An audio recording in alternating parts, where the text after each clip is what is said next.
चलो ऑलराइट, शुरू करें। ठीक है, चलो। Good morning earning. ऑलराइट, शाबाश। ये चीज मत भूलना।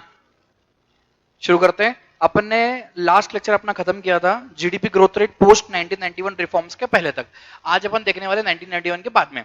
अब ये पढ़ने के पहले ना बच्चों एक चीज समझो कि इकोनॉमिक्स जो है इंडिया के अंदर कैसे बदला, किसने बदला, कौन था वो इंसान जिसने कितने इकोनॉमिकल चेंजेस लाए। अपन ने अभी तक क्या देखा कि यार 1991 तक इंडिया की हालत बहुत खराब थी। We just had 15 days of पैसा फॉर द इंपोर्ट। कितना दिन का पैसा बाकी था? सिर्फ 15 दिन का पैसा बाकी था for imports. It was so difficult to manage, right? But one man came into picture जिसका नाम था doctor Manmohan Manmohan Singh. Dr. Manmohan Singh. He was the one who took the policy of liberalization, privatization and globalization. और आज जो India आज है उन्हीं की बदौलत है कि भैया 1991 के बाद में इंडिया के दरवाजे खोले गए, इंपोर्ट एक्सपोर्ट चालू किया, फॉरेन करेंसी एक्सचेंज का लेन देन चालू हुआ और इंडिया के पास वापस से रिजर्व चालू हो गए फॉरेन करेंसी एक्सचेंज के। Everybody is clear? Yes sir. चलिए अब 1991 के रिफॉर्म्स के बाद में जीडीपी में क्या ग्रोथ रेट आया वो देखते हैं। अब ये जीडीपी क्या है बेटा? What is GDP? Gross domestic product का मतलब है the total amount of goods and services produced in a country in a particular financial year is called as GDP. मतलब हिंदुस्तान एक साल में फाइनेंशियल ईयर 26-27 में कितने अमाउंट ऑफ गुड्स और सर्विस प्रोड्यूस करता है उसका लेखा जोखा उसको बोलते हैं जीडीपी। Are you clear? चल ये चैप्टर आएगा अपने को नेशनल इनकम, तो अपन जीडीपी खुल के पढ़ेंगे। ठीक है। Now, as we are aware, GDP growth rate is regarded as the most reliable indicator of economic growth. सही बात है। अब आप मुझे बताओ, आप जो कंट्रीज को रैंकिंग देते हो, अब सबसे पहले रैंकिंग किसको देते हो? यूएस को, फिर किसको देते हो? चाइना को, फिर किसको देते हो? जर्मनी को, फिर किसको देते हो? जापान, फिर इंडिया, फिर यूके। मतलब कहीं ना कहीं जाके ये जो रैंकिंग्स बनी है किसके किसके बलबूते पे बनी है? जीडीपी के बलबूते पे बनी है। सबसे ज्यादा जीडीपी यूएस का, फिर चाइना, फिर जर्मनी, जापान, इंडिया, यूके। हम लोग 2 महीने पहले ना 4th पोजीशन पे थे। We are the 4th largest economy. We were the 4th largest economy, but because of the foreign currency fluctuation हम लोग थोड़ा नीचे आ गए, हम लोग 6th पे आ जाए। लेकिन sooner or later we gonna be on the 4th position again और we gonna be on the 3rd position again. Are you clear? Yes sir. चलो बच्चों एक बार फटाफट से देखते हैं। The following table and the graphical presentation present the data on GDP growth rate post 1991 reforms. देखो 1991 में कितना था? Annual 1% GDP growth rate, 1% GDP growth rate. फिर 1992 5%, 5 टाइम्स हो गया। फिर वापस थोड़ा कम हुआ, फिर 6 7 7 4 6 8 3 4 3, फिर 7 7 7 लगभग ये 8 हो गया। फिर 2006 7 8 9 ये 21 देखो, 21 में आते आते कितना ग्रोथ रेट हो गया बेटा अपना? 8.68। ये बहुत बड़ा ग्रोथ होता है। 8.68% जो है it is one of the best in the world. आज भी आप देखोगे तो India is working on 7.2% of growth rate despite Hormuz, despite global fluctuations we are moving at 8.68%। Are you clear? Yes sir. Sorry 7.2%। तो ये थे तुम्हारे GDP के ग्रोथ rates over the year from 1991 से लेकर 2020। और आप देखो ना एक से लेके कहां पहुंच गए अपन? 8.68 तक। मतलब कहीं ना कहीं जाके सर एक्सपोर्ट इंपोर्ट का बहुत बड़ा रोल रहा होगा। नहीं सर? बिल्कुल सर। चलो आगे पढ़ते हैं। सबसे इंपॉर्टेंट नीति आयोग। नीति आयोग का बहुत बड़ा रिलेवेंस रहा है इंडिया में। बिकॉज आपको एक चीज बताऊं, जब इंडिया आजाद हुआ था ना, जब इंडिया आजाद हुआ था तो क्या होता था पता है? जब इंडिया आजाद हुआ था तो गवर्निंग के लिए क्या होता था? गवर्निंग के लिए कमिटी बनाई गई थी जिसका नाम है प्लानिंग कमीशन। क्या बनाई गई थी? कमिटी बनाई गई थी जिसका नाम है प्लानिंग कमीशन। अब ये प्लानिंग कमीशन का काम क्या था? अब 1947 में अपन इंडिपेंडेंट हुए थे, बराबर। ये प्लानिंग कमीशन चालू हुआ 1950। 1950 से लेके 1955 वाज द फर्स्ट 5 इयर्स का planning commission. First 5 years plan country को हर 5 साल के अंदर क्या क्या करना चाहिए, क्या क्या गोल्स है, क्या क्या टारगेट्स है, वो सब चीजें इस प्लानिंग कमीशन बताती थी। And this is how things were done. अब मोदी जी आने के बाद में 2014 के बाद में मोदी जी ने 2016 से नीति आयोग का गठन किया। नीति, नीति किसी लड़की का नाम नहीं रहे। नीति किसका नाम है? National institute for transforming India. क्या है फुल फॉर्म? मत लिखो मत लिखो, लिखा होगा नीचे। नीचे लिखा है, मत लिखो। National institute for transforming India, ये इसका फुल फॉर्म है, national institute for transforming India. मतलब जो काम पहले 5 इयर्स का कमीशन करता था, अब वो काम नीति आयोग करती है। मतलब इंडिया के अंदर क्या क्या, जैसे स्टार्टअप इंडिया का प्लान हो गया, या फिर G20 का प्लान हो गया, या फिर इथेनॉल ब्लेंडिंग हो गया, इंडिया के लिए जो जो चीजें जरूरी है या जो जो चीजें इंपॉर्टेंट है, वो सब काम कौन संभालता है? नीति आयोग संभालता है। Are you clear? Yes sir. चलो, now for the 64 years, for the nearly 64 years, कितने साल? 64 years, the Planning Commission of India, a powerful advocate of public investment led development, was one of the most important institutions within India's central government.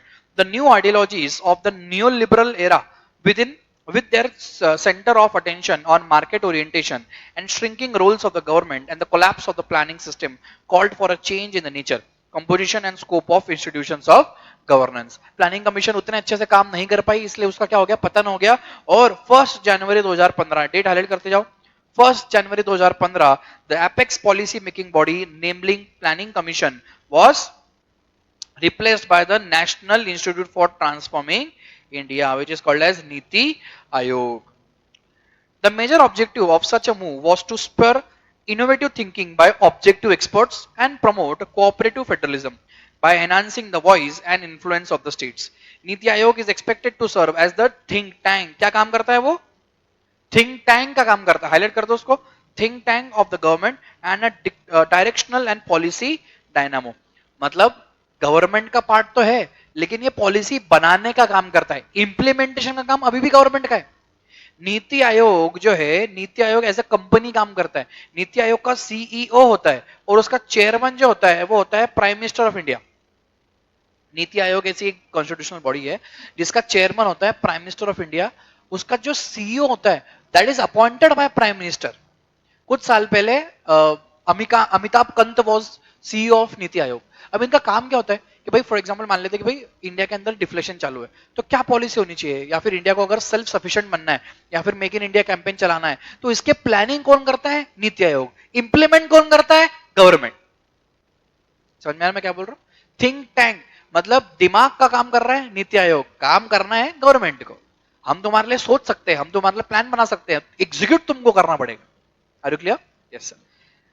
Now NITI Aayog will work towards the following objectives. क्या objective भाई नीति आयोग के? सबसे पहले तो to evolve the shared vision of national development priorities, sectors and strategies with the active involvement of states.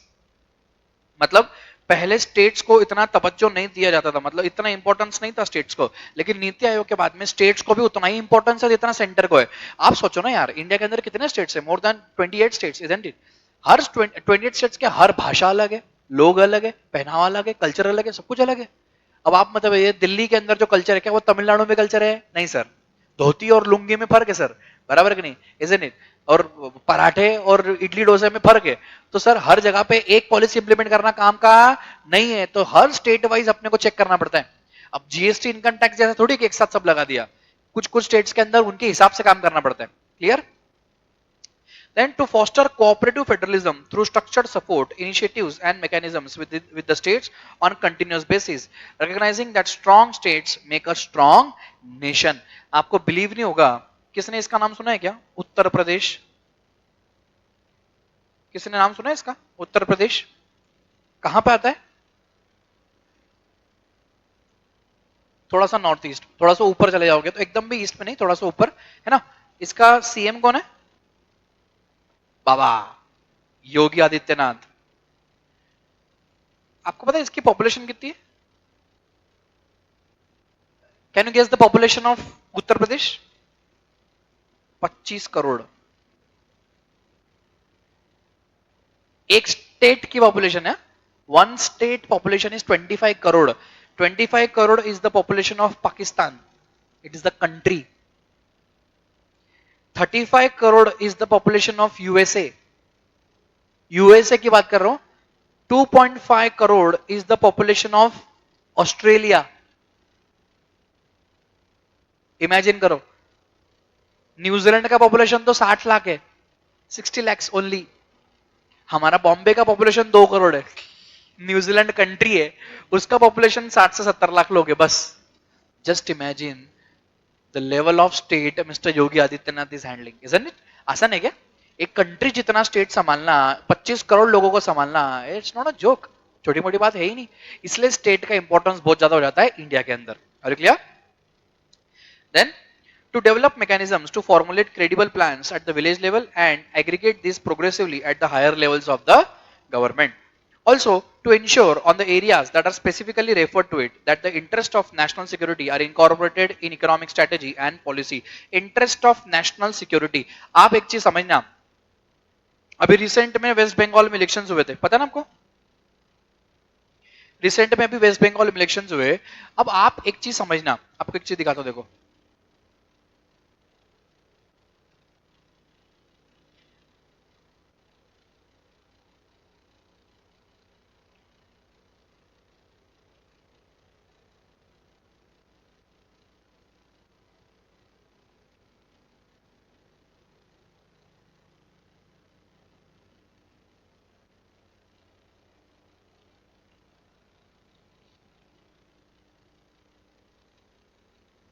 ये देखना, ये अपन निकले जलगांव से, ये आता हूं मैं वेस्ट बंगाल पे. सबको दिख रहा है क्या वेस्ट बंगाल? दिख रहा है ना? आप वेस्ट बंगाल को अच्छी तरीके से देखोगे ना, तो ये देखो, ये कोलकाता है. दिख रहा है कोलकाता? ये कोलकाता दिख रहा है क्या? है ना? कोलकाता, फिर ये कृष्णानगर, मुर्शिदाबाद, फिर ऊपर आप जाओगे, इतनी बड़ी boundary it is shared with Bangladesh. कितनी बड़ी बांग्लादेश से बाउंड्री अपन शेयर कर रहे हैं, इमेजिन करो. अब ये स्टेट कितना सेंसिटिव हो जाता है. बांग्लादेश से लोग क्या करते थे पता है? बांग्लादेश से लोग कूद कूद के आते थे, रोहिंग्यास बोलते हैं उनको. बांग्लादेश से लोग कूद कूद के आते हैं और इंडिया में सेटल हो रहे थे. आज आप देखना बॉम्बे के अंदर, बैंड्रा ईस्ट के अंदर सबके सब इलीगल ऑक्यूपेशन तोड़े जा रहे हैं. यूपी, बिहार से, आसाम से, वेस्ट बंगाल से बांग्लादेशियों को निकाला जा रहा है. वेस्ट बंगाल के लोगों को, आई मीन बांग्लादेश के लोगों को यहां से हकाल दिया. क्यों? क्योंकि सर वो इलीगल इमिग्रेंट्स है, इंडिया में आकर रह रहे. तो कोई भी स्टेट नेशनल सिक्योरिटी के लिए कितना सेंसिटिव बन जाता है. जब ममता बनर्जी थी सीएम, तो वो है ना यहाँ पे जगह नहीं दे रही थी सीआरपीएफ को, मतलब जो नेशनल सिक्योरिटी वाले अपने जो लोग हैं उनको जगह नहीं दे रही थी, हाँ, फेंसिंग के लिए. जैसे ही मोदी गवर्नमेंट आया या फिर बीजेपी का गवर्नमेंट आया, तुरंत उन्होंने 200-250 एकड़ जगह इसको गवर्नमेंट को ट्रांसफर करी और फेंसिंग का काम चालू किया. इमेजिन करो यार, लोग कहीं भी घुस रहे, कैसे भी घुस रहे, और इंडिया के अंदर सब कुछ अवेलेबल है, घर, पानी, राशन, सब कुछ अवेलेबल है फुकट में. तो आना और रहना कितना आसान है. तो किसी भी स्टेट के लिए नेशनल सिक्योरिटी बहुत ज्यादा इंपॉर्टेंट हो जाती है. इसलिए होम मिनिस्टर अमित शाह ने बोला बेटा ये नहीं चलेगा, अब ये नहीं चलेगा. तुरंत उन्होंने एक्शन लिया and we are back on the track. देखो ना, आप देखो तो मेघालय से बाउंड्री शेयर करता है, फिर ऊपर यहां से बाउंड्री शेयर करता है, फिर त्रिपुरा, मिजोरम से बाउंड्री शेयर करता है. मतलब बांग्लादेश जो है वो लैंडलॉक्ड कंट्री है. बांग्लादेश जो है वो पूरा इंडिया से घिरा हुआ है. और बांग्लादेशी क्या करते हैं, सब जगह से निकलते हैं, सब जगह से निकलते हैं और इंडिया में फैलते हैं. आसाम से भी निकाला जा रहा है, यूपी से भी निकाला जा रहा है, बंगाल से भी निकाला जा रहा है, और महाराष्ट्र से तो निकाला ही जा रहा है. समझ रहे हो? तो इतना इंपॉर्टेंट हो जाता है किसी भी स्टेट के लिए तुम्हारा national security. Everybody is clear बच्चों? So the interest of national security are incorporated in the economic strategy and policy. To pay special attention to the sections of our society that may be at risk of not benefiting adequately from economic progress. Also, to design the strategic and long-term policy and program frameworks and initiatives and monitor their progress and efficacy. To provide advice and encourage partnerships between key stakeholders and national and international like-minded think tanks as well as educational and policy research institutions. अपन क्या पढ़ रहे हैं? अपन नीति आयोग का काम पढ़ रहे हैं कि क्या क्या करता है नीति आयोग. ठीक है ना? मैं जो हाईलाइट कर रहा हूं करते जाओ. Then to create a knowledge, innovation and entrepreneurial support system through a collaborative community of national and international experts, practitioners and other partners. Also, to offer a platform for the resolution of intersectoral and interdepartmental issues in order to accelerate the implementation of the development agenda. To maintain a state-of-the-art resource center be a repository of research on good governance and best practices in the sustainable and equitable development, as well as help their dissemination to the stakeholders.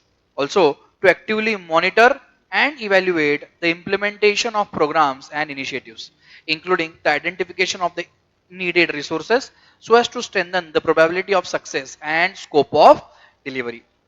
To focus on technology upgradation and capacity building for implementation of programs and initiatives. To undertake other activities as may be necessary in order to further the execution of the National Development Agenda. The objectives mentioned above, that is Niti Aayog, can be seen here. niti.gov.in. आपको मैं Google पे दिखाता हूँ, देखो नीति आयोग दिखता कैसे. नीति आयोग देखना दिखता कैसे.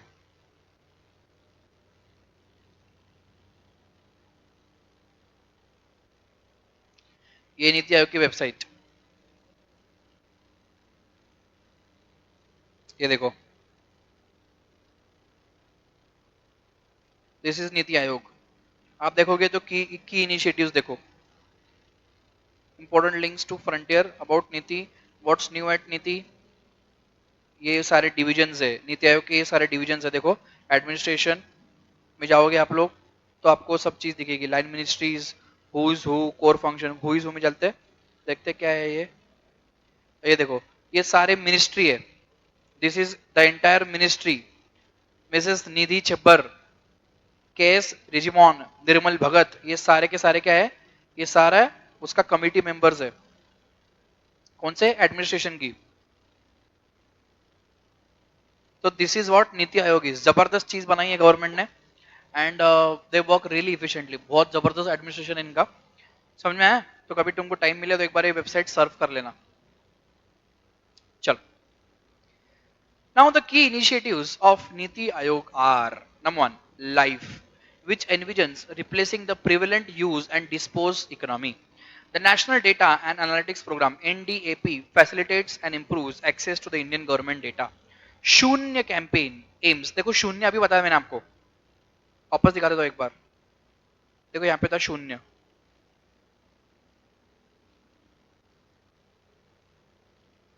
कहाँ गया रे? अभी तो था रे शून्य.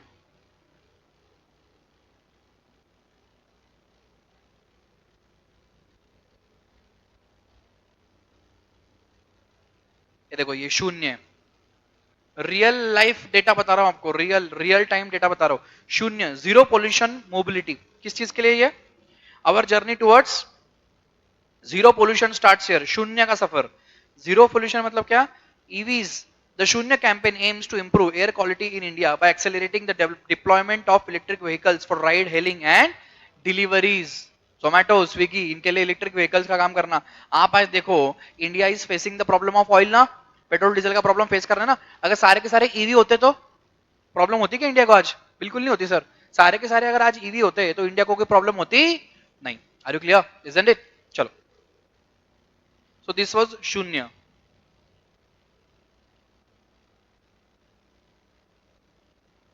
चलो, Shunya campaign aims to improve air quality to India by accelerating the deployment of electric vehicles. That e-Amrit is a one-stop destination for all the information on electric vehicles and India policy insights. Then methanol economy. But what do you mean by methanol? Ethanol program is aimed at reducing India's oil import bill, greenhouse gases emissions, and converting coal reserves and municipal solid waste into methanol, and transforming India's gold market constituted by Niti Aayog to recommend measures for tapping the potential of the sector and provide a stimulus to exports and economic growth. Then there are arguments put forth by the experts about the weakness of the system. They argue that Niti has a limited role. Niti has a limited role. It does not produce national plans, control expenditures, or review state plans. The major shortcoming of Niti is its exclusion from the budgeting process. क्या बोलने की कोशिश कर रहे हैं कि भाई नीति आयोग जो है वो बजट प्रोसेस के अंदर तो काम ही नहीं करती है. बजट प्रोसेस क्या होता है? What do mean by budget? What do mean by budget? Budget की शुरुआत होती है बनाने की सितंबर ऑफ लास्ट ईयर और उसको प्रेजेंट किया जाता है फरवरी ऑफ नेक्स्ट ईयर. मतलब सितंबर, अक्टूबर, नवंबर, दिसंबर, जनवरी, फरवरी, मतलब कम से कम 6 महीने उसका काम चलता है और 1 फरवरी को बजट प्रेजेंट होता है पार्लियामेंट के अंदर जो फाइनेंस मिनिस्टर करता है. जो निर्मला सीतारमण जी करते हैं ये कई साल से, isn't it? So budget process के अंदर नीति आयोग का इंक्लूजन बहुत जरूरी है, क्योंकि पॉलिसीज कौन बना रहा है? नीति बना रहा है ना। तो बजट के अंदर किसको कितना अलोकेट करना है ये इंपॉर्टेंट है, और उसके लिए भाई नीति का जो रिप्रेजेंटेशन है वो बजट के अंदर जरूरी है, ये बोला जा रहा है। Are you clear?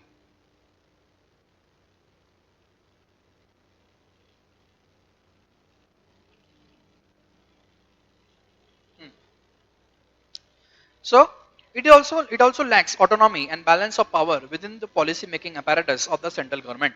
The termination of the planning commission has strengthened the hand of Ministry of Finance with its fixation on near term macroeconomic stability and the natural instinct to limit expenditure.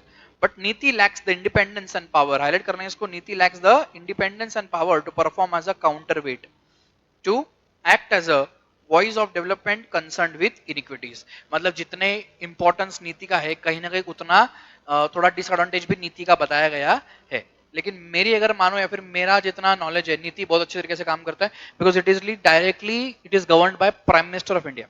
The chairman of नीति is PM, और फिर उसका जो CEO है वो भी PM select करता है। तो it's a very good governing body and it work super. चलो अभी अपन देखने वाले, आज अपन ने क्या देखा कि भाई 1850 से लेके 1947 तक क्या था, 1947 से लेके 1991 तक क्या था, 1991 से लेके आज तक क्या था, और आज अपन पढ़ने वाले आज के बाद, आज के बाद मतलब ये सारा चीजें अपन ने अभी इस चैप्टर के अंदर पढ़ लिया है। ठीक है, आगे जाके अपन क्या क्या देखने वाले हैं कि भाई current state of Indian economy, the brief overview, भाई आज के तारीख में इंडियन इकोनॉमी किस हालत में है, कैसे है, अपन वो चीज देखने वाले हैं। ठीक है, चलो। On account of the enormity of the economic phenomena and the dynamic nature of economic variables, it is not possible to have an up-to-date and comprehensive documentation on the current state of the economy. Given the constraints of the unit, an attempt is made in the following sections to present the broad nature of the present day economy based on the three sectors, that is primary, secondary and tertiary. बचपन से पढ़ते आ रहे हैं अपन ये primary, secondary, tertiary, बचपन से पढ़ते आ रहे हैं ना। क्या होता है primary? Agriculture, secondary manufacturing, tertiary services, है ना। तो इन तीनों सेक्टर का सबसे बड़ा रोल है आज इकोनॉमी के अंदर। क्या लगता है आपको, व्हाट डू थिंक, सबसे ज्यादा जो ये होगा क्या बोलते हैं कंट्रीब्यूशन इन जीडीपी किस सेक्टर का होगा? कौन सेक्टर का होगा, क्या लगता है? हाँ, नो, टर्शरी, सर्विस सेक्टर का। सर्विस सेक्टर का सबसे बड़ा रोल है आज जीडीपी के अंदर। पहले था, India is an agrarian country, हम एग्रीकल्चरल बेस्ड कंट्री है। पहले हमारा जीडीपी के अंदर प्रोपोर्शन एग्रीकल्चर का ज्यादा था, लेकिन आज जाके जब से जियो आया है तब से इंटरनेट का यूसेज आप देखो कितना इजी हो गया, it is almost free, isn't it?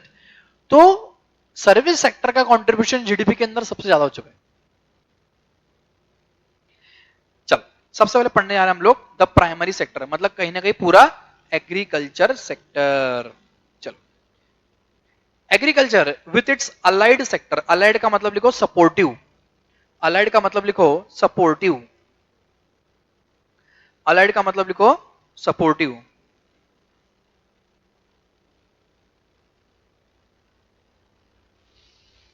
Agriculture in with its allied sectors is indisputably the largest source of livelihood in India. Till the end of 1960s, India was a food deficient nation and depended on imports. आप देखना 1961 या 1962 के अंदर क्या हुआ था पता है? क्राइसिस हुए थे पूरे वर्ल्ड के अंदर। तब लाल बहादुर शास्त्री जो थे उन्होंने पूरे इंडिया से एक रिक्वेस्ट की थी कि आप लोगों को आपका एक टाइम का खाना बंद करना पड़ेगा। इमेजिन करो इतनी किल्लत की, खाने की कितनी किल्लत थी, एक टाइम का खाना बंद करना पड़ेगा, मतलब दिन में एक ही बार खाना है या फिर हफ्ते में 2 दिन खाना ही नहीं है, शनिवार रविवार खाओ मत। सोचो कितनी दिक्कत थी फूड की, समझ रहे मैं क्या बोल रहा हूँ? जैसे आज मोदी जी ने बोला ना फॉरेन ट्रैवल मत करो, पेट्रोल डीजल का इस्तेमाल कम करो, गोल्ड परचेस मत करो, इलेक्ट्रिक क्या बोलते हैं तुम्हारा पेस्टिसाइड्स वगैरह परचेस मत करो। क्यों? क्योंकि फॉरेन रिजर्व्स बचाने हैं, डॉलर बचाना है ताकि हमारे इंपोर्ट बिल्स को हम लोग सेटिस्फाई कर सके। वैसे ही तब भी हुआ था। Then India has emerged as the world's largest producer of milk, pulses, jute and spices. India has the largest area planted under wheat, rice and cotton. It is the second largest producer of fruits. Highlight करते जाओ, exam में आ सकता है कि India is the largest producer of what? India is the second largest producer of what? Fruits, vegetables, farmed, fish, cotton, sugarcane, wheat, rice, cotton and sugar. Indian food and grocery market is the world's 6th largest. Grocery market कितना है world का? sixth largest with retail contributing 70% of the sales, and India has the world's largest cattle herd buffaloes. The Indian livestock sector attained a record growth of 6.6 percentage during the last decade, 6.5% during the last decade of 2010 से लेकर 19, emerging as a major producer of milk, egg and meat in the world. India grows large varieties of cash crops, of which cotton, jute and sugarcane are prominent. Although the share of agriculture has been declining in overall gross value added of India. What is GVA? GVA is nothing but GDP. देखो, GVA is nothing but GDP. It continues to grow in the absolute terms. लिख लो एक बार. GVA का मतलब होता है GDP. Okay सबका लिखे बेटा. बोलो फटाफट से. चलो.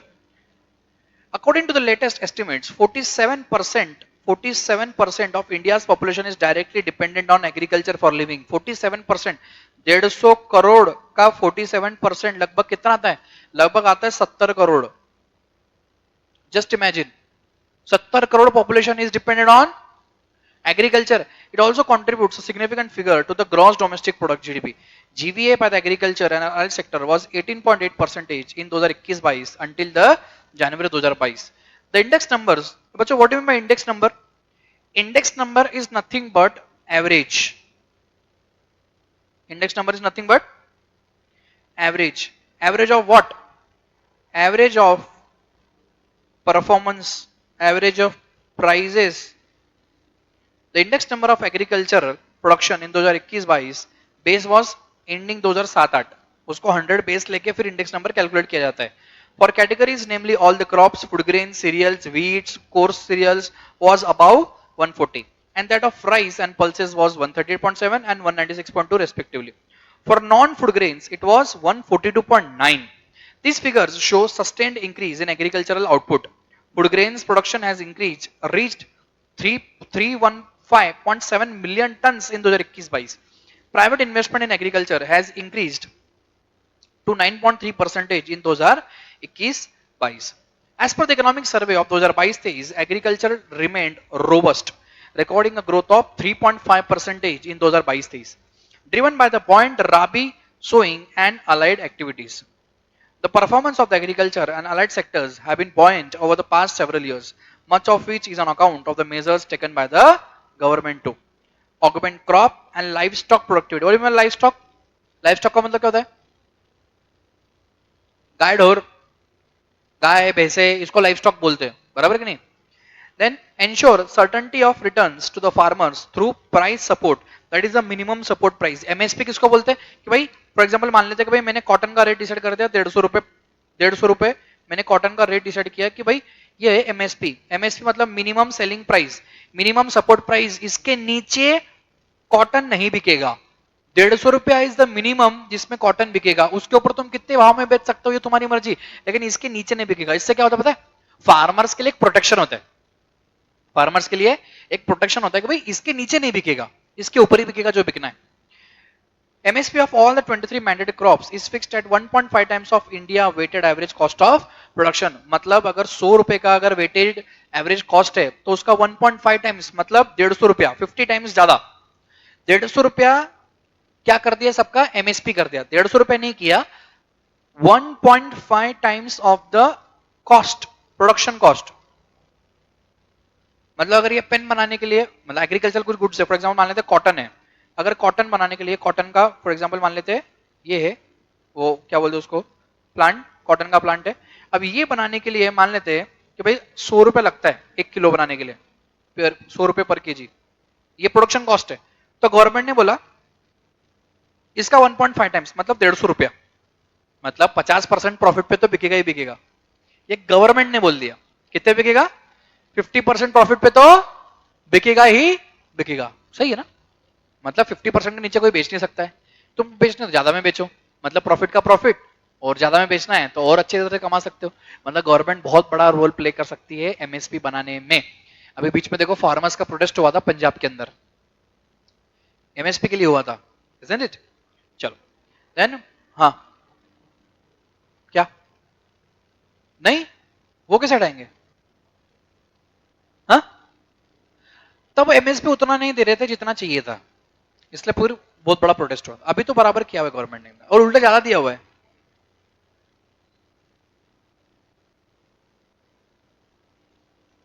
₹2 3 किलो में बिक रहे, तो फिर सप्लाई बहुत ज्यादा बढ़ गया होगा, प्रोडक्शन बहुत बढ़ गया होगा।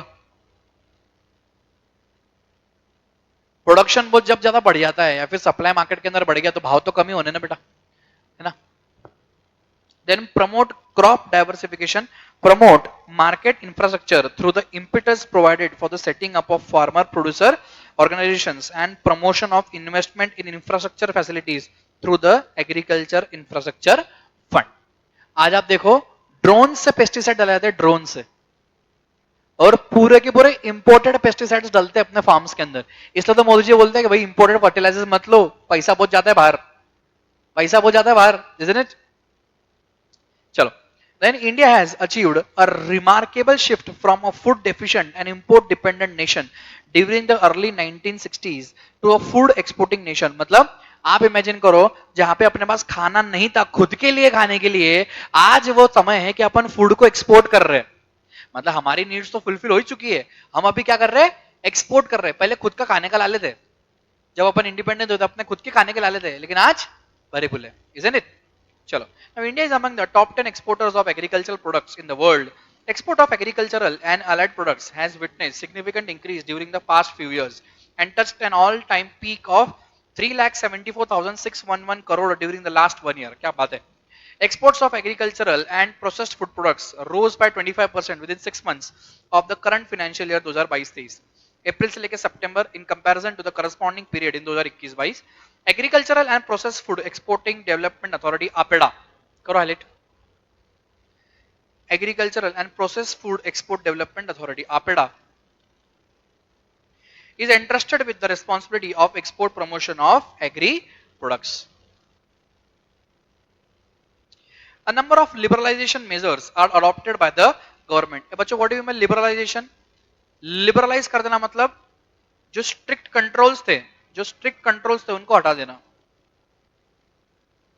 लाइसेंसेस कम कर देना, तब जाके इकोनॉमी फ्री होती है और धंधा पानी अच्छे से हो पाता है। A number of liberalization measures are adopted by the government.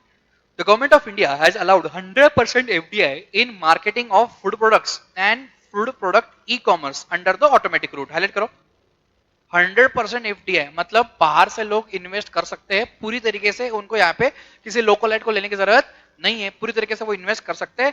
In what? In marketing of food products and in food product e commerce under the automatic road. Automatic road मतलब क्या? फिर आरबीआई की जरूरत, आरबीआई की permission लेने की जरूरत नहीं है, गवर्नमेंट की परमिशन लेने की जरूरत नहीं है। Considering the diverse needs of the agricultural sector and the larger farming community, the large number of interventions are undertaken by the different governments. A few such recent measures are: number 1, income support to farmers through PM Kisan। आप देखो agricultural income के ऊपर zero tax है, there is no tax on agricultural income. कुछ छोड़ दे, coffee jute वगैरह छोड़ दे तो किसी के ऊपर टैक्स ही नहीं, एग्रीकल्चरल इनकम के ऊपर जीरो टैक्स है। फिर फिक्सिंग ऑफ एमएसपी, हाईलाइट करते जाओ, सबसे पहले तो पीएम किसान के थ्रू इनकम सपोर्ट दे दिया, फिर एमएसपी दे दिया, फिर institutional credit for agriculture sector at concessional rates. इसके लिए आप लोगों को देखना तो बहुत सारे इंस्टीट्यूट्स बनाए गए, NABARD, national bank for agricultural and rural development, SIDBI, small industries development bank of India. ये सब क्या है? ये सब इंस्टीट्यूशंस है जो लोन बहुत कम रेट पे देती है और गांव-गांव में लोगों को लोन देती है, ठीक है ना। Then launch of the national mission for edible oils, then Pradhan Mantri Fasal बीमा योजना, करते हो हाईलाइट, एडिबल ऑयल्स, फिर प्रधानमंत्री फसल बीमा योजना, a novel insurance scheme for financial support to farmers suffering crop loss or damage. Then mission for integrated development of horticulture, MIDH, for the holistic growth of the horticulture sector. Then provision of soil health cards. Then paramparagat krishi vikas yojana, supporting and promoting organic farming and improvement of the soil health. Then agri infrastructure fund, a medium long term debt financing facility for investment in viable projects for post harvest management infrastructure and community farming assets. Agri infrastructure fund, then promotion of farmer producer organization to ensure better income for the producers through an organization of their own. Then per drop more crop, per drop more crop, scheme to increase water use efficiently at the farm level, then setting up of micro irrigation fund, then initiatives towards agricultural mechanization, setting up of e-NAM, a pan-India electronic trading portal, then introduction of Kisan Rail for improvement in the farm produce logistics and creation of startup ecosystem in the agriculture and allied sectors. इतना सब कुछ किया था government ने किसके लिए? Agriculture sector के लिए, जो अभी चल रहा है फिलहाल. It is under under pipeline. Highlight कर दिया आप लोगों ने? बोलो बच्चों. चलो. Despite phenomenal increase in the output of both food crops and commercial crops, Indian agriculture faces many issues such as, क्या क्या इशू फेस करता है एग्रीकल्चर भाई? सबसे पहले तो Indian agriculture is dominated by small and medium farmers. Small and fragmented land holdings, low farm productivity and subsistence farming result in a very little marketable surplus and the consequent lower income levels of the agriculturists. देखो छोटी जगह है, छोटा production है, छोटा माल बाहर आएगा, price भी छोटी मिलेगी क्योंकि आपका उतना इन्फ्लुएंस नहीं रहता है. जो बड़े बड़े ठेकेदार लोग होते हैं, बड़े बड़े साहूकार लोग क्या होते हैं, वो बल्क में परचेस कर लेते हैं और अपनी मनचाही प्राइस में उसको मार्केट के अंदर बेचते हैं. इसके अंदर नुकसान किसका है? इसके अंदर नुकसान फार्मर का है, स्मॉल एंड मार्जिनल फार्मर्स का. Are you clear? Then marketable. So this also reduce their ability to participate in the domestic as well as export market. Indian agriculture is resource intensive, cereal centric and regionally biased. There is increasing stress on water resources and soil fertility. Unscientific and wasteful agricultural practices lead to desertification and land degradation in many parts of the country. Inadequate agro-processing infrastructure and failure to build competitive value chains from producers to urban centers and export markets. Also, the sluggish agricultural diversification to higher value commodities. Inadequate adoption of environmentally sustainable and climate resistant new farm technology. Poor adoption of new agricultural technologies. Lopsided marketing practices and ineffective credit delivery. Complexities associated with adaptation to climate change disturbances, high food price volatility, heavy dependence on monsoons, and loss of crops and livelihood due to vagaries of nature. बहुत ज़्यादा बारिश आ गई या सूखा पड़ गया, drought आ गया, तो प्रोडक्शन उतना होता नहीं है, तो उसकी वजह से तकलीफ होती है एग्रीकल्चर के अंदर. Then issues related to marketing and warehousing of agricultural products. Then inability to tap the full export potential of primary as well as value added products. Then inability to effectively channelize huge surpluses in some commodities to alternative profitable destinations. Inadequate post harvest infrastructure and management practices and incidence of poverty and malnutrition. ये सब चीजें क्या थी? These were all related to the problems associated with the agricultural sector. Are you clear बच्चा लोग? ओए बच्चों बोलो ना. Yes sir, no sir. Yes sir. अब नेक्स्ट जो चीज है वो है अपनी द सेकेंडरी सेक्टर. कौन सा sector? What is my secondary? Manufacturing sector, industrial sector, industry related, machine related, है ना. एग्रीकल्चर अपन ने देख लिया, अभी अपन अब क्या देखने वाले? मशीन रिलेटेड या फिर मैन्युफैक्चरिंग रिलेटेड. चलो. The Indian industry holds a significant position in the Indian economy, contributing about 30% of the GVA in the country and employing over 12 crore of people. The industrial sector in India broadly comprises of manufacturing, heavy industries, fertilizers, pharma, chemical, petrochemical, oil and natural gas, food processing, mining, defense product, textile, retail, micro, small and medium enterprises, cottage industries and tourism. The share of informal sector in the economy is more than 50% of the GVA. Rapid industrial growth of domestic industries and diversification of industrial structure are essential elements for the sustainable economic growth. The development of a robust manufacturing sector is key priority of the Indian government. A detailed discussion on the industrial development is beyond the scope of this unit. Okay? Starting with the industrial growth figures, we shall briefly touch upon the general aspects related to the industries. In India, industrial production measures the output of businesses integrated in the industrial sector of the economy. Manufacturing is the most important sector and accounts for 78% of the total production. मतलब manufacturing जो है total production का 78% तक value कर जाता है. The manufacturing GVA at current prices was estimated at 77.47 billion US dollars in the third quarter for the financial year 21-22 and has contributed around 16.3% to the nominal GVA. Nominal GVA मतलब nominal GDP जिसके अंदर inflation का rate added है. जिसके अंदर inflation का effect added है, लिख सकते हो।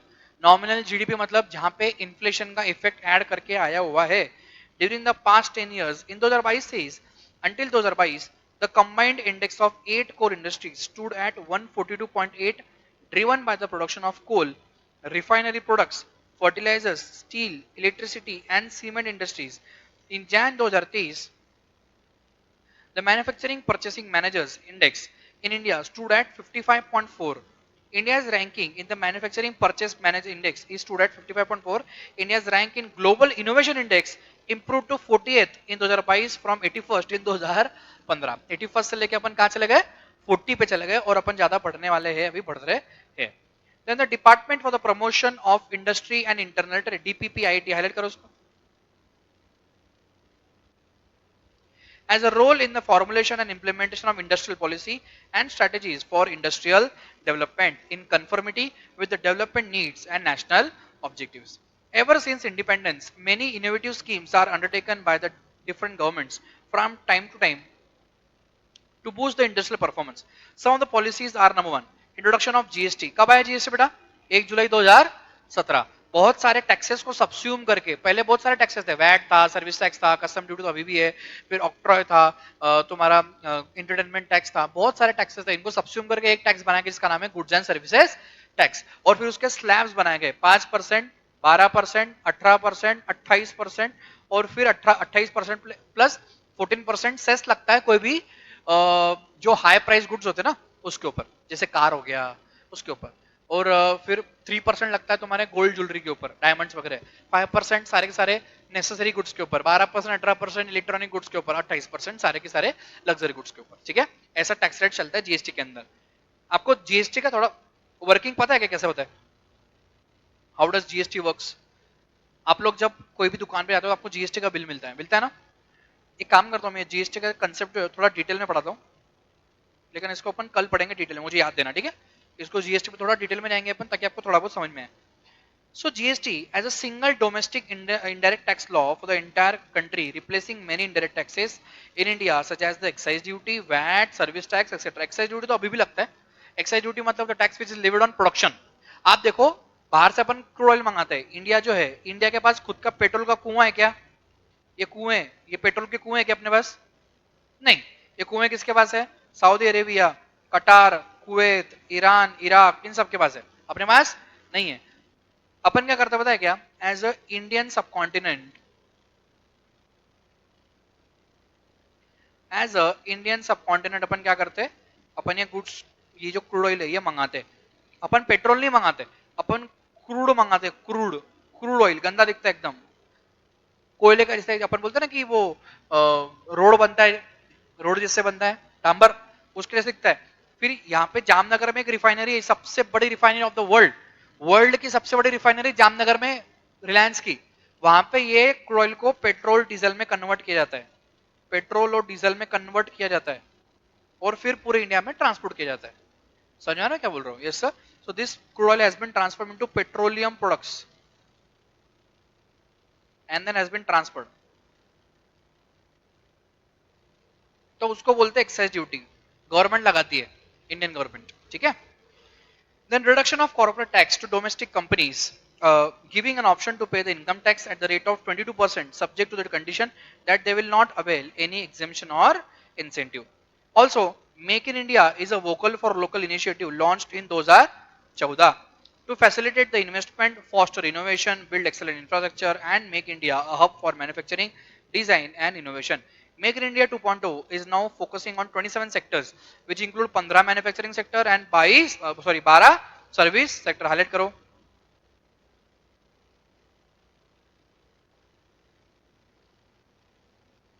Then ease of doing business with key focus areas as simplification of procedures, rationalization of legal provisions and digitization of government processes and discriminalization of minor technical or procedural defaults. India ranks 63rd in the World Bank annual doing business report 2020 as against 77th rank in 2019, registering a jump of 14 ranks.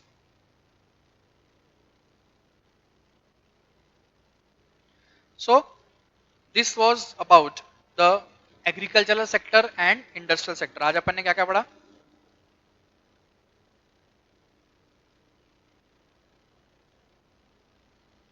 We started with this GDP growth rate, then we studied NITI Aayog, नीति आयोग के बाद में अपन ने चालू किया था brief overview of Indian economy right now, primary sector पढ़ा अपन ने, फिर सेकेंडरी सेक्टर पे गए और सेकेंडरी सेक्टर का अपन ने कहां तक पढ़ा है, इस पॉइंट तक आज अपन ने पढ़ा है, ठीक है।